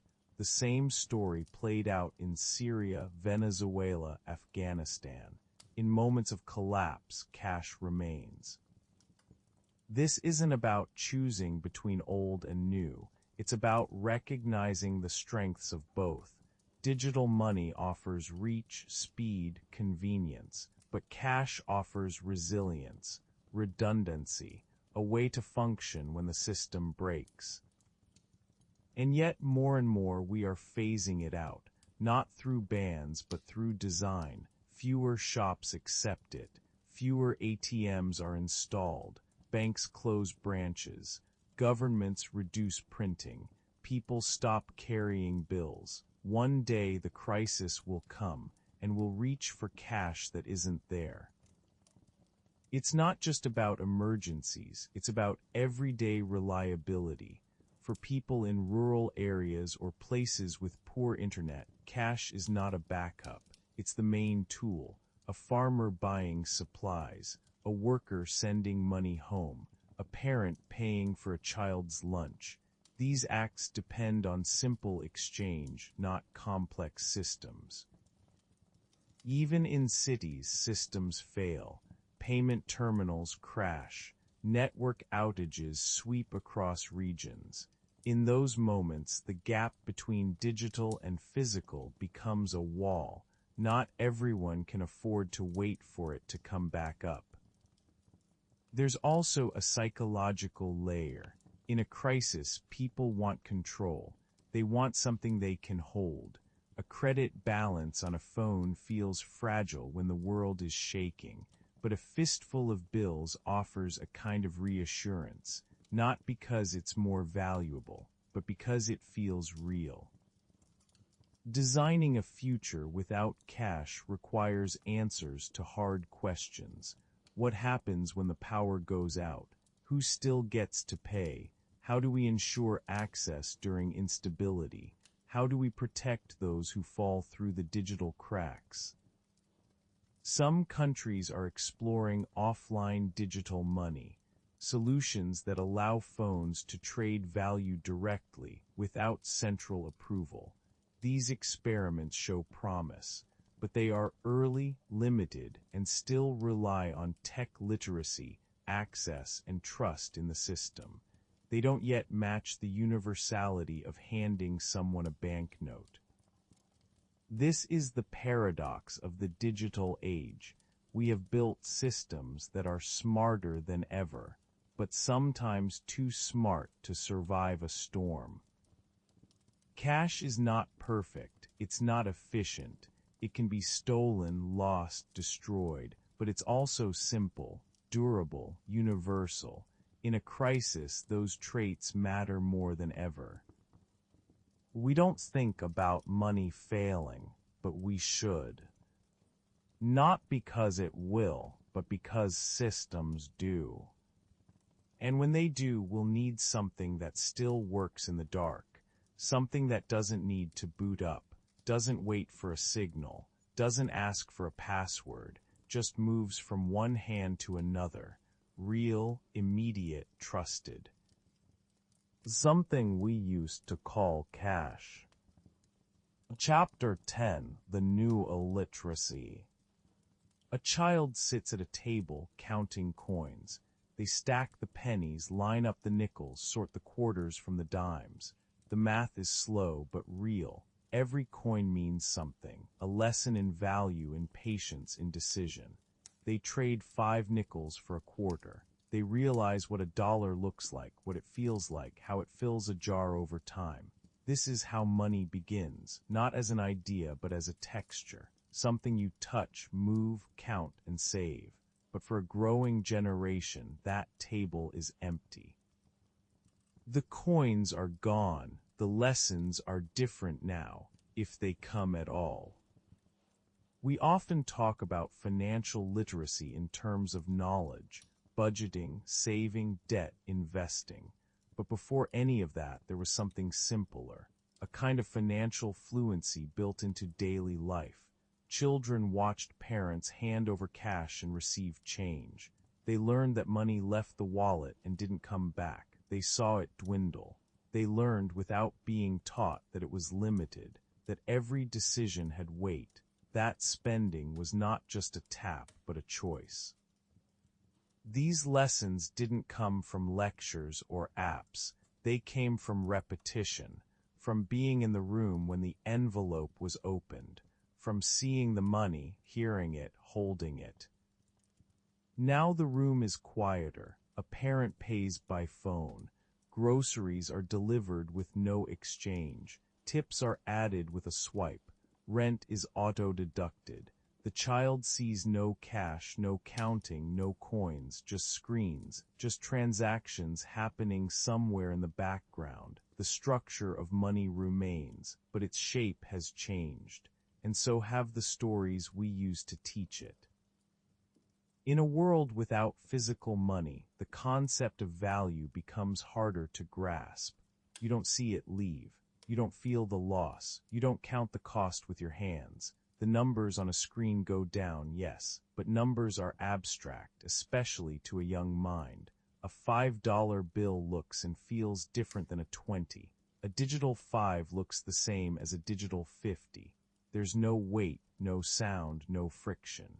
And without friction, the emotional connection to money begins to fade. We call this convenience, but in that smoothness, something essential slips through. A lived understanding of scarcity and exchange, the kind of awareness that comes not from theory but from practice. Children who grow up in digital-only households often lack a sense of what money is beyond what it allows. They know how to use it, to tap, to buy, to subscribe, but they don't always understand where it comes from or how quickly it can go. They inherit the function, not the foundation. The risk is a new kind of illiteracy, not about math, but about meaning. A generation fluent in transactions, but unsure of the systems behind them. Confident in interface, but disconnected from context. Comfortable with the mechanics, but distant from the deeper story of money. The one that includes labor, sacrifice, saving, debt, and discipline. In the past, allowance came in bills. It was kept in a box or jar. It was saved for weeks, spent in minutes, and missed once gone. Now it's loaded onto a card, managed through an app, spent in games, online stores, or subscriptions that auto-renew. The same child may know how to check their balance, but not how to budget. They may understand buying, but not delaying. They may consume more and feel it less. Financial education tries to catch up. Schools introduce courses. Apps offer simulations. Parents look for digital tools that mimic the experience of cash, but mimicry is not memory. You can simulate saving, but you can't simulate hunger, want, or patience. These are not features, they are feelings, and feelings are hard to digitize. Some families resist. They give their kids cash, even in a cashless world. They go out of their way to use bills, to count change, to shop in person. They want their children to feel money, not just spend it. But these acts now feel like rituals from another time. In most environments, cash simply isn't part of the picture. And when the real world doesn't reflect the lesson fades. The problem isn't that digital money is worse. It's that it demands more context. Physical money taught by doing. Digital money requires explaining. How banks work, how credit operates, how fees are hidden in fine print, how spending is tracked, how privacy is exchanged for speed. These are abstract ideas. They require language, patience, attention. And in many cases, those conversations never happen. The systems are too fast, the habits too automated. The architecture of modern finance too opaque. The result is a widening gap between usage and understanding. Young people use money constantly, online, in games, in group chats, in split bills, but many do so without the grounding of cause and effect. They grow up inside ecosystems that offer ease but little transparency. And in that fog, they're more vulnerable to mistakes, more likely to overspend, more likely to click without reading, more likely to follow trends they don't fully understand. We don't blame the technology, we rarely do, but the systems we design shape the stories we live. And if we design money to be invisible, we also risk making its consequences invisible. The pain of loss, the relief of saving, the meaning of earning. These emotions must now compete with interfaces built for speed, not reflection. It's not too late to change course, but it does require intention. It means creating spaces where financial life is not just efficient, but visible. It means giving children access to tools that show process, not just results. It means having harder conversations about spending, value, debt, and choice, not as warnings, but as invitations to grow up with clarity. It also means slowing down, letting young people feel the tension of a decision, waiting before buying, saving for something small, counting, not just tapping. These aren't nostalgic gestures, they are developmental needs. A way to build resilience in a world where money now moves faster than thought. Because the truth is we are all adapting. Adults too are navigating this shift. We make choices in new ways, we budget differently, we save without envelopes, but we do so with memory. We carry the past in our pockets. We remember when money was something we held, and we carry that awareness into the digital world. The next generation may not, and if they don't, they will inherit tools without texture, power without perspective. Financial literacy in this new age must go deeper than numbers. It must ask, do you understand what it means to own, to owe, to earn, to give, not just digitally, but emotionally? Because money, no matter how invisible it becomes, still shapes our lives. It still marks our choices. It still builds or breaks our futures.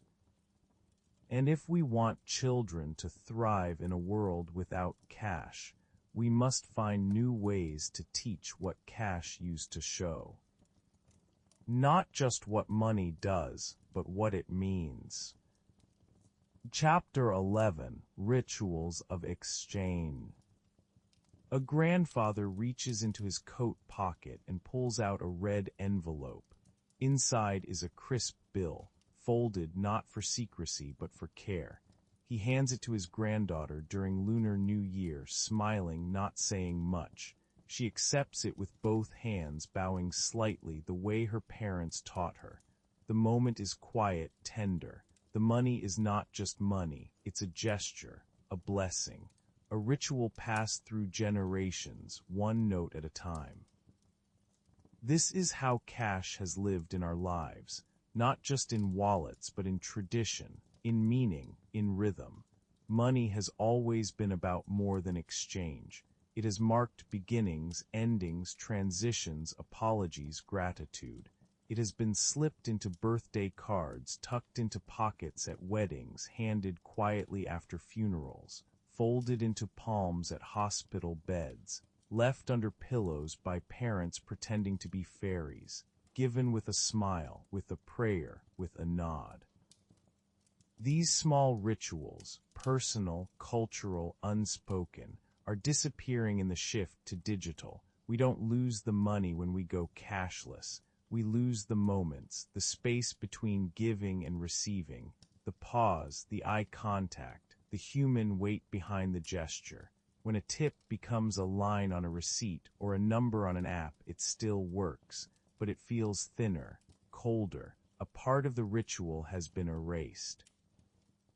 Think of tipping in cash, the small folded bill left on a table, the quiet gratitude in that gesture. The server sees it, picks it up, feels it. There's an exchange of effort and thanks that exists beyond the transaction itself.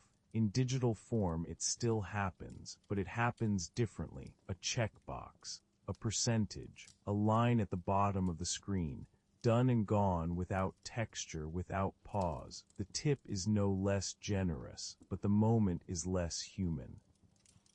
Or think of charity, the stranger on the street holding a cup, the coins dropped in, not just as money but as acknowledgement, as contact, a way of saying I see you. In a cashless world we walk past. Even if we care, even if we want to give, the barrier has grown.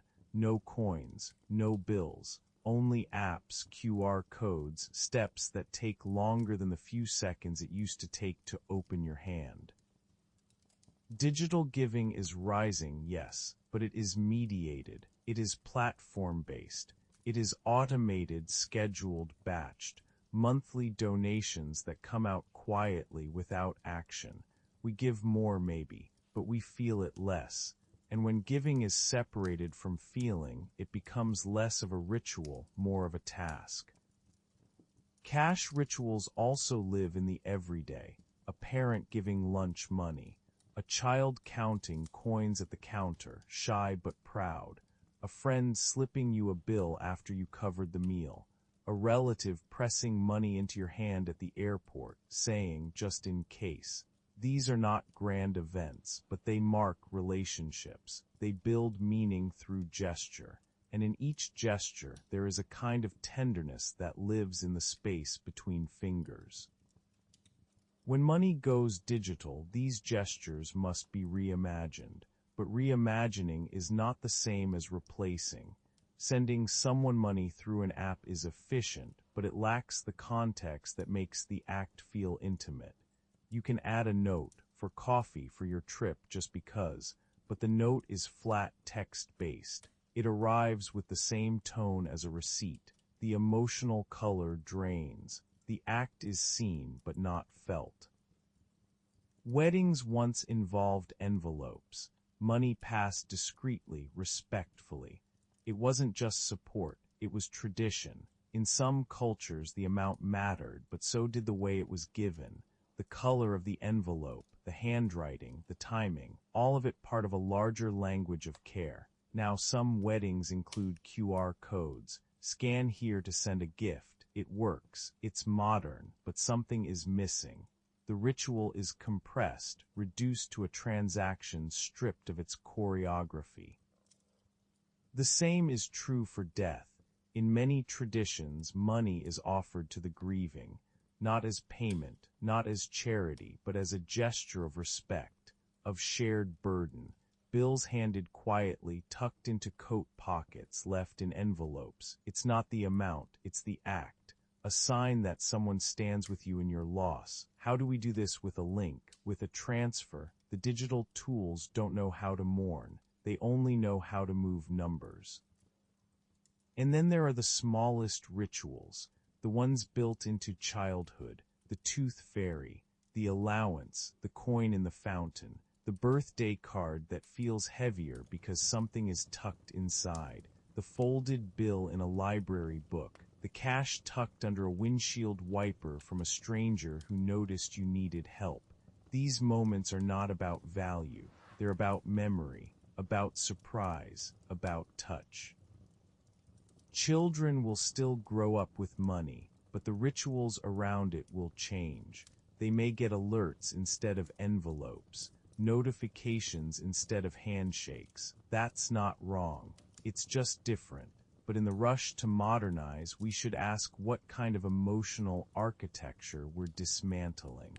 Because ritual is not just about tradition. It's about meaning.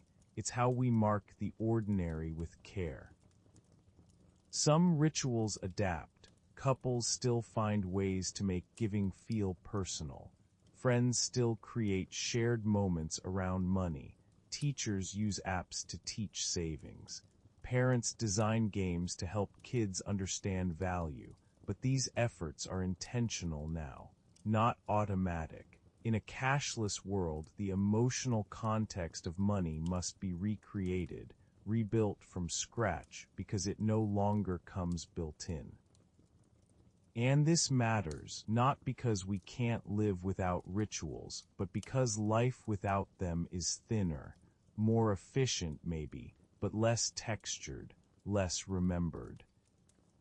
When we hand over cash, something passes between us, not just money, but presence, thought, time. And when we lose that act, we lose a little of the human story inside the currency. There will be new rituals, yes, they're already forming. Digital red envelopes during holidays, group payments that turn into shared moments, emojis sent with money transfers, memes and messages and playful notes. The human spirit finds ways to infuse meaning into even the most streamlined systems, but it takes effort, awareness, care. Because what was once embedded in the texture of the money, its sound, its feel, its slowness, must now be embedded in how we use it, in what we say when we send it, in how we mark the moment. The future of money isn't just about speed or security, it's about memory. And if we want the new economy to hold onto the emotional richness of the old, we have to make room for ritual, not as nostalgia, but as design, as a way to remember that every exchange carries more than value. It carries meaning. And meaning, like money, needs to be given, not just moved. Chapter 12, The Illusion of Frictionless. The tap is fast, almost too fast. A flash of confirmation on a screen, a soft vibration in your hand, and it's done. The coffee is paid for. You didn't take out your wallet. You didn't touch a coin. You didn't think about the price. You barely looked. The transaction slipped past you, smooth and silent, like water down a drain. This is what we've built. A world where money moves so easily, we no longer feel it move. We call this frictionless, a word that signals progress, elegance, simplicity. A world designed to remove barriers, reduce steps, flatten experience into one continuous glide. But underneath the beauty of this seamlessness is a strange discomfort, a growing distance between our actions and our awareness. When things become too easy, too automatic, too smooth, we stop noticing them. And when we stop noticing something as powerful as money, something begins to slip. Not in our tools, but in ourselves. Friction used to be a teacher, a subtle resistance that gave us pause. You reached for your wallet, you counted out bills, you felt the tug of letting go. That tiny moment, physical, slow, deliberate, was where decision lived. In the texture of money you weighed your choices, a pause before a purchase, a glance at your remaining cash, a soft reminder, this costs something. Now that pause is gone, we don't reach, we don't count, we tap, we move, we forget. This is not a failure of technology, it's its triumph. The systems work exactly as designed. Apps are fast, cards are smart, interfaces respond before we even realize what we've asked them to do. We walk through turnstiles without slowing down. We shop without standing still. We buy with one click, one scan, one glance. The experience feels luxurious, effortless, clean, but it is also hollowed out. The more the system does for us, the less we do for ourselves. And when money becomes too invisible, too instant, it stops feeling real. We become less anchored in our own behavior. We spend without reflection. We subscribe without noticing. We say yes before we even consider what no might mean. The guardrails are gone. The rituals are gone. All that remains is flow. And flow without friction can carry us away. This is the great illusion of the cashless age, that ease equals empowerment, that the faster we move, the freer we are. But freedom isn't just about access, it's about awareness. Without awareness, access becomes impulse. Freedom becomes consumption. The line between what we want and what we do blurs into nothing. When everything is one click away, every desire becomes immediate, and the ability to delay, to reflect, to choose carefully, that ancient wisdom begins to fade. There is a cost to that fading, and it isn't just financial. Psychologists have long understood that friction serves a purpose in human behavior. It slows us down just enough to let thought in. A 2-second pause before clicking buy, a moment of counting change, a short delay between choosing and owning. These are not inconveniences, they are boundaries, thin but meaningful, that keep impulse from becoming habit and habit from becoming harm. Digital payment systems were built to remove these boundaries. That was the point. Make it easier, make it faster. Make it feel like nothing at all. But what starts as convenience can quietly become detachment. When money moves without effort, it detaches from value. It becomes a number, not a weight. And we, in turn, detach from responsibility, not out of laziness, but because the system encourages it. Friction also carried emotion, the feel of handing over cash. The hesitation, the pride, the intimacy, was part of what made money meaningful. A person giving a tip in bills gives not just value but presence. A person paying in coins remembers how long it took to collect them. Even the act of breaking a large bill carries a small ache, the knowledge that change is coming, but what you had is now gone. These feelings mattered. They grounded us. They told us we were participating in something real. Without them, we drift. And the drifting is everywhere. People subscribe to services they no longer use. Games are built with microtransactions so smooth you never feel the cost. Children spend hundreds in apps before they understand what money is. Adults spiral into debt not through extravagance, but through the slow, steady erosion of attention. A few dollars here, a few taps there, a steady stream of forgetting. We blame ourselves often. We say we need more discipline, more budgeting, more self-control. But maybe the problem isn't just human weakness. Maybe it's that we've built systems that bypass our strengths. Systems that are too smooth, too fast, too silent. systems that remove the natural friction that once helped us notice, reflect, and choose. And yet, we don't want to go backward. Few would trade the convenience of digital life for the hassles of cash. The point isn't to reject progress. The point is to shape it, to ask harder questions about what kind of experience we want money to be, not just for efficiency, but for clarity, for connection, for care. What would it mean to design for thoughtful spending, not just quick spending? What would it look like if digital tools gave us back some of that friction, not as punishment but as pause, a prompt that asks, "Are you sure?" A design that slows down the swipe, a system that invites reflection before action. These are not limitations, they are layers of intention. Already some designers are experimenting with this, budgeting apps that show the emotional impact of a purchase, payment systems that delay transactions by a few seconds to allow reconsideration, features that let you track not just how much you spent, but how you felt when you did. These are small steps, but they are steps toward restoring something cash once gave us, not control, but consciousness. And consciousness is what's missing when friction disappears.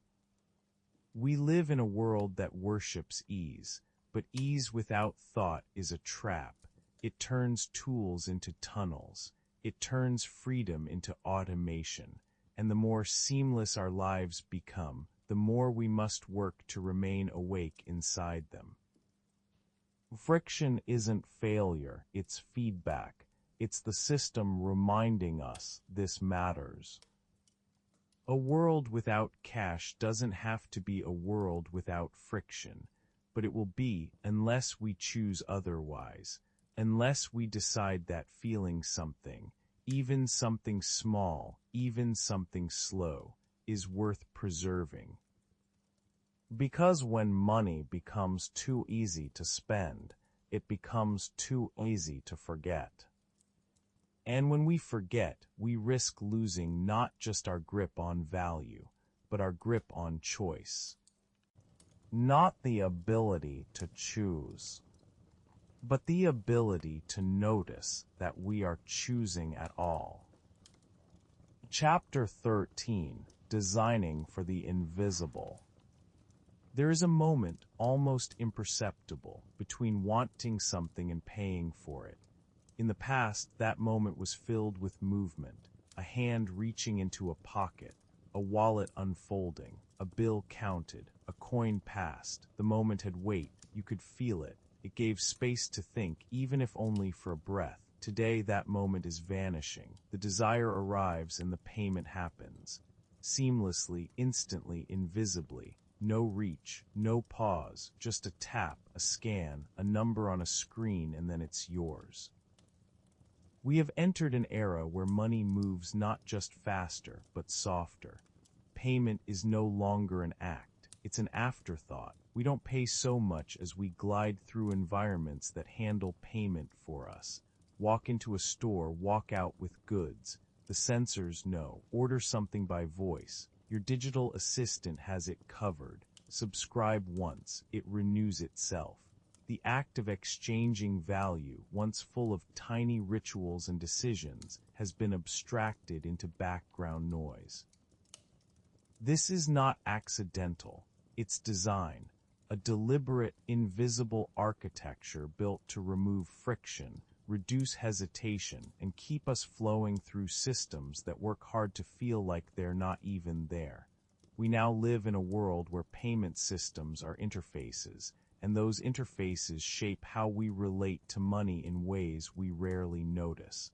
Every button placement, every confirmation screen, every default setting, it all matters. It all teaches us something, subtly, about what spending should feel like. And right now, it's designed to feel like nothing.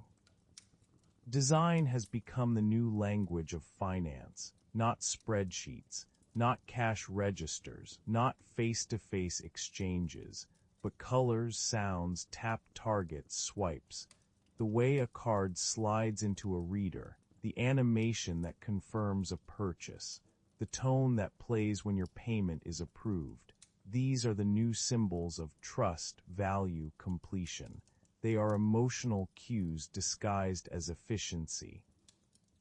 But the smoother the design, the more it erases the experience. This erasure creates a strange paradox. We are doing more with money than ever. Spending, saving, investing, tipping, donating, and yet we're less present with it. The systems we use are so efficient, so well designed that we no longer feel the weight of what they move. Our money becomes vapor. Our choices become reflexes. The interface holds our attention, but not our awareness. And as money becomes more invisible, the ethics of design become more urgent. Because if the interface shapes behavior, then whoever designs the interface shapes the behavior, too. Consider the default tip suggestion on a tablet screen. 20%, 25, 30, it feels like a choice, and it is, but it's also a nudge, a quiet push toward generosity, or guilt, or compliance. That's power, not loud, not obvious, but real. Consider the Buy Now button placed larger than the Add to Cart, the Subscribe button more colorful than the Cancel, the fact that canceling a subscription often takes 5 clicks but signing up takes 1. These are not bugs, they are choices. Choices made by designers, engineers, product managers, people who understand that money now moves at the speed of design. The interface is where behavior is shaped. And when we no longer see the money, we rely on the interface to tell us how to feel about it.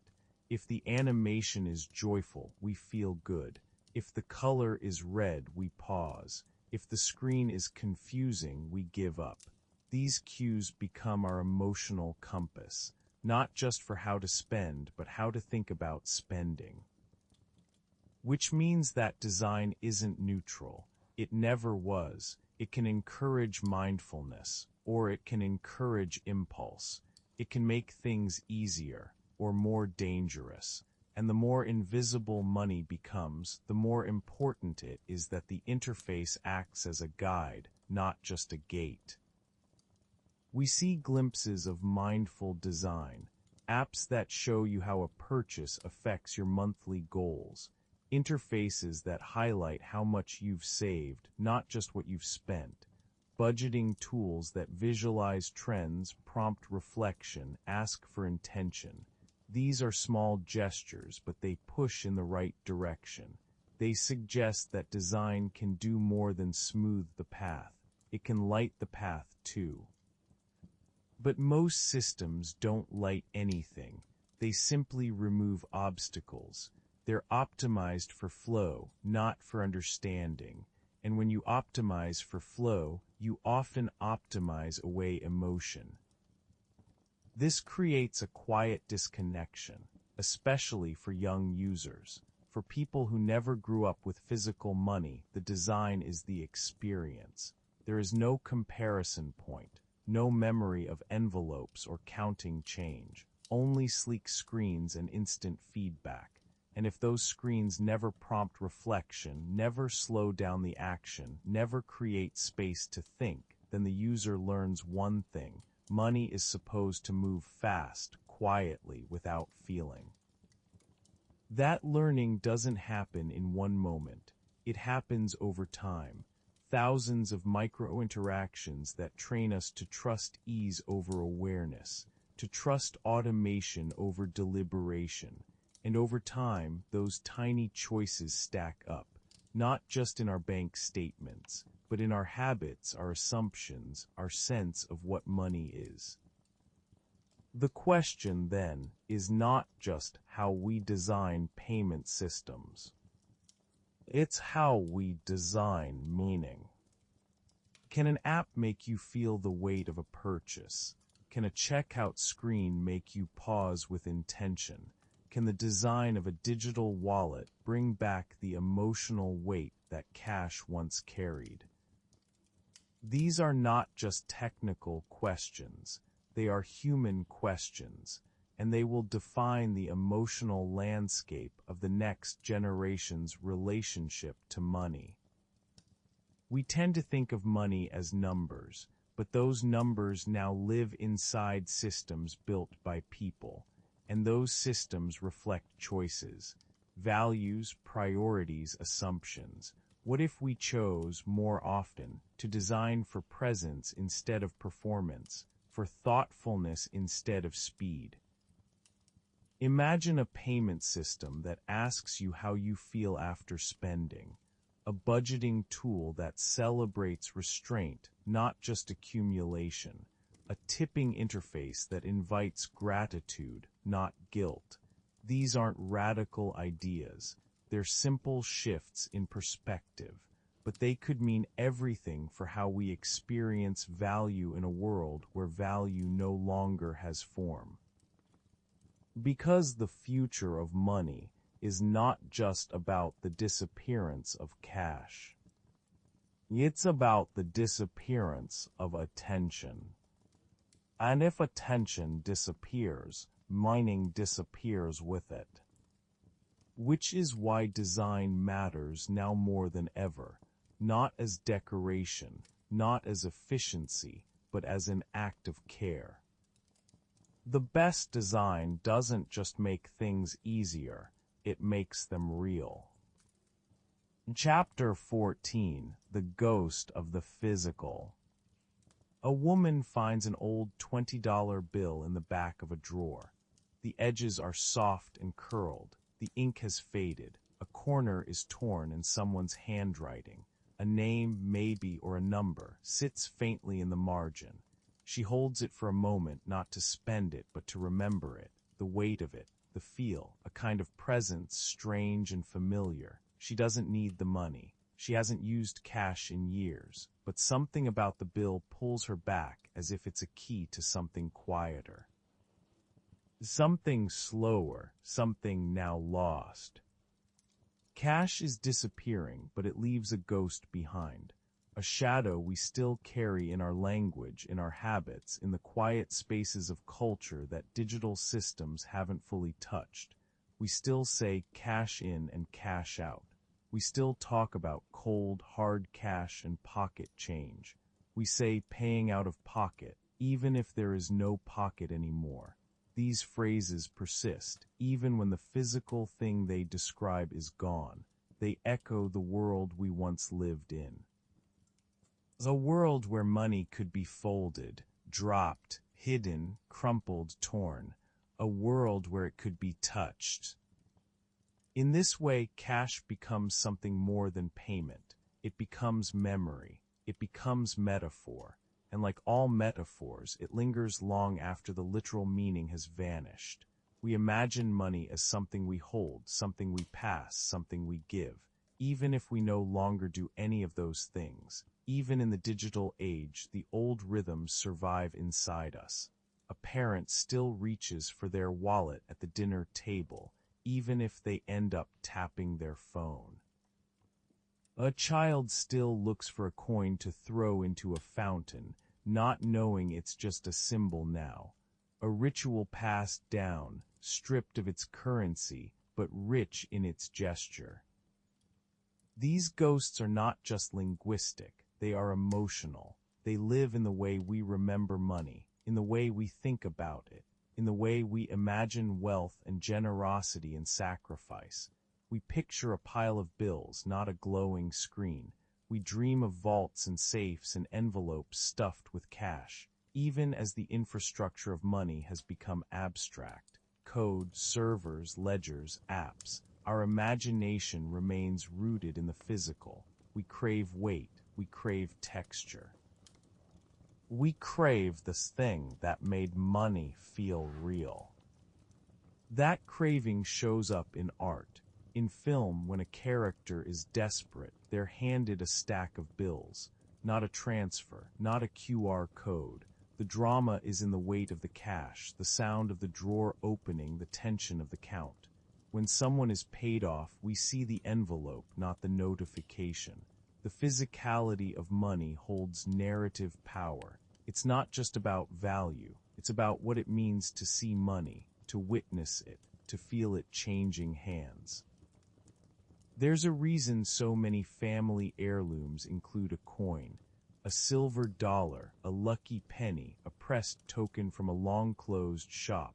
They are not valuable in the financial sense, but they hold history. They were touched by someone who's now gone. They traveled through time, through pockets and purses and palms. They outlasted systems, governments, currencies. They remind us that money is not just transactional, it's temporal. It holds the weight of lives once lived. And yet, this ghost is fading. The child who never used coins won't miss their absence. The teenager who's only known Venmo and Apple Pay will never crave the sound of change in a vending machine. For them, money begins and ends in the digital. There's nothing haunting about it. It just is, efficient, fast, clean. But what disappears in that transition isn't just the object. It's the emotional residue, the quiet lessons that came from carrying something real, something finite, something that could be lost or given with intention. Cash once gave us boundaries. You knew what you had because you could see it, count it, divide it. You felt it shrink as you spent it. You made choices with your hands. Now we make choices with gestures, smooth, effortless, unthinking. And in that ease, the shape of money becomes harder to hold, harder to understand, harder to feel. And yet, despite all this, the ghost of cash still influences the systems we use. We top up our digital wallets. We withdraw and deposit and balance our accounts.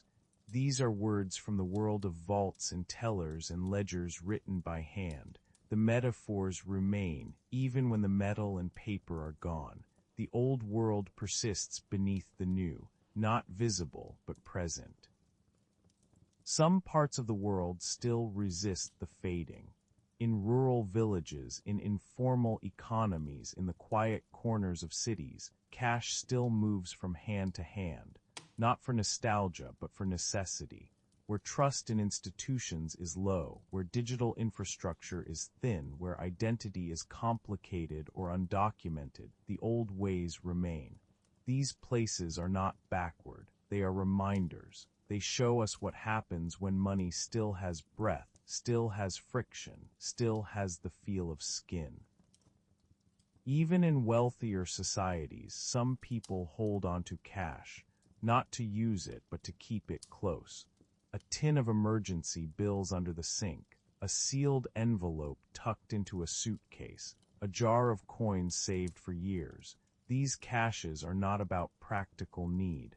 They are about security and maybe something else, the comfort of having something you can see, the belief that if everything else fails, this will still be there. This will still mean something. But what happens when even that faith fades? What happens when cash becomes not just unused, but unreadable? When the systems that accept it vanish, and the people who remember it are gone? Maybe it becomes a curiosity, like shells once used as currency. Maybe it ends up in museums. Maybe schoolchildren will hold up old bills in classrooms and marvel at how primitive they were. This thing you had to carry. This thing that could be lost or stolen, this thing that held your value in something as fragile as paper. Or maybe the ghost lingers longer than we expect, not in bills or coins, but in the stories we tell, in the feeling of giving without tracking, in the weight of trust built through touch, in the idea that value, once upon a time, had a shape. Because even if we never use cash again, we will still remember what it taught us. We will still remember what it felt like to pay with presence, to hand something over and watch it leave our fingers, to fold a bill and know what it was worth, not just in numbers, but in hours worked, in meals skipped, in decisions made. The ghost of the physical doesn't haunt us in fear. It lingers like memory, like scent, like something familiar in the air, a reminder of what once grounded us, and what still could if we let it.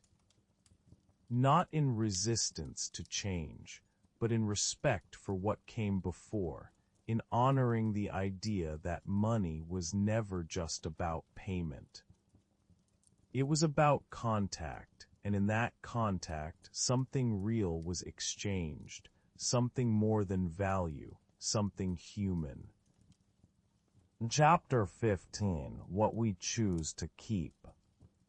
In a quiet kitchen, a grandmother opens an old cookie tin. Inside are a few folded bills, carefully tucked between notes, paper clips, and buttons. She hasn't used them in years. She doesn't need to. The pension goes straight to her account, her shopping is done by card, her utilities are paid through an app. But still, she keeps the bills, not out of habit, not even for emergencies. She keeps them because they feel like something real, a connection to the way things used to be. A piece of the world that still belongs to her. Across the room, her granddaughter pays for something on a tablet. A game maybe, a subscription. The exchange takes seconds, she barely looks, the numbers shift and the transaction is done. She's never used cash, never waited in line at a bank, never counted coins at a store counter. Her world moves differently, faster, quieter, frictionless. And to her this is just normal. Money lives in the air. It appears, disappears, moves without weight. She's never had to touch it to understand it. But maybe she doesn't understand it at all, not in the way her grandmother does. This is where we find ourselves now, standing between two ways of knowing, one built on presence, on texture, on rituals passed hand to hand, the other built on speed, on invisibility, on systems designed to stay out of view. Neither is better, neither is worse, but they are not the same. And the space between them is widening, not just in technology, but in feeling, in memory, in meaning. We are not just living through the end of cash. We are living through a shift in how we experience value, how we teach it, how we share it. We are unbuilding one language, the language of coins and bills, of touch and pause and presence, and building another, one that is silent, seamless, and invisible. We are trading the certainty of holding for the illusion of access, the comfort of boundaries for the rush of motion, the ritual of giving for the automation of flow. And yet, within this shift, we are still human, still shaped by story, by memory, by the quiet desire to feel what matters. Even as cash disappears from our pockets, we hold on to its shadow in our habits, in the way we talk about saving for a rainy day, even if we mean a savings account, in the way we still think in terms of dollars and cents, even when the money lives on a screen, in the way we feel a little safer knowing there's an envelope hidden somewhere in the back of a drawer. The end of cash is not a moment. It is not a sudden collapse. It is a slow fading, a vanishing not only of form but of feeling. And like all slow vanishings, it is easy to ignore. We don't notice what's gone until it's already missing. The last ATM on the block, the store that no longer accepts bills, the jar of coins that no longer adds up to anything useful. Each small change feels harmless, but together they build a different world. A world where money is everywhere, but nowhere to be touched. What we lose in that world is not just the physical object. We lose the friction that made us pause, the texture that made us feel, the rituals that made us remember. We lose the learning that came from holding and waiting and choosing, the awareness that came from limitation, the emotion that came from presence. But this is not a call to go back. We cannot hold back the tide of change, nor should we. Digital money has opened doors. It has brought access to the underserved, ease to the overburdened, possibility to those who once stood outside the system. It has simplified what was once complicated. It has allowed people to move, give, and live with less friction. It is not a threat, it is a tool. The question is not whether we should embrace it. We already have.